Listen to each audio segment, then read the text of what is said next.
Bonjour, un peu de poésie. Nous avions ouvert Le Temps suivi de Notre-Dame Poésie. C'est un écrit de Cliff. William Cliff n'est pas anglais, n'est pas né à Stratford-on-Avon, mais près de Liège, en Belgique. William Cliff n'est pas né plutôt à Gembloux, non? Là où était aussi Verhaegen. Savitskaya aussi est à l'école des frères, à Jean-Claude Pirotte. Je crois que votre William Cliff est né à Gembloux. On sait que le temps se passe dans un gourbi. Ce sont des années pas si lointaines, une chambre mauvaise où l'auteur a échoué. Non, où il a choisi de vivre. Il tente de pincer sa lyre verlénienne ou splénitique. Il pleut souvent sur son cœur, mais ce toit sous les tuiles est une maigre protection, un monde. Ces cinémas ont disparu et ces quartiers ne sont plus habités par les mêmes personnes parce qu'ils sont devenus d'énormes chantiers qui n'ont plus rien laissé sous leurs grosses besognes que des buildings d'acier remplis de ronds de cuir qui s'enfuient dès 5 heures de la ville honnie pour rentrer vers un trou provincial et finir leur vie dans la bouillie de leur chère famille. Et ce qui est resté comme vieux mur n'est plus hanté par les mêmes gens, car je l'ai pu voir, un autre peuple est venu qui de plus en plus a garni ses maisons et rempli le trottoir.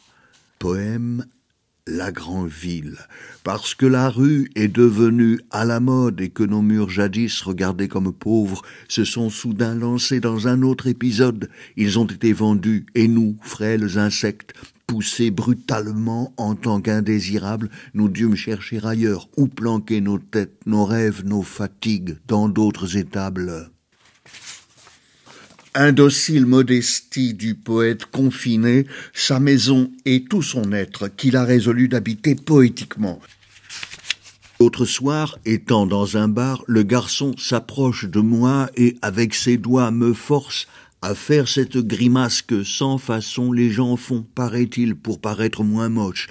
Et donc, sous les doigts de ce garçon, j'ai bien dû exécuter ce qu'on appelle sourire, sans savoir si, au fond du cœur, ce qui est tu, ni cette comédie est fort la contrarie. Alors, par politesse, j'ai exécuté, puisque j'avais encore quelques dents dans la bouche, l'étrange crispation qui m'était demandée, afin de ne pas montrer un air trop farouche. Poème Le sourire, qui est à la page 30 de Le Temps, publié à la table ronde.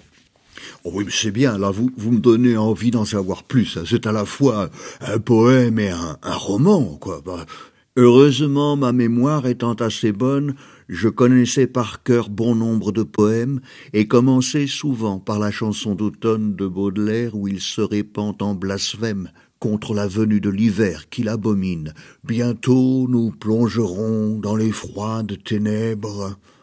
Alors les élèves doucement élevaient les regards vers mon corps en train de réciter et semblaient me prier de n'arrêter jamais de les bercer au son, au rythme répété du poème pénétrant leur corps somnolent.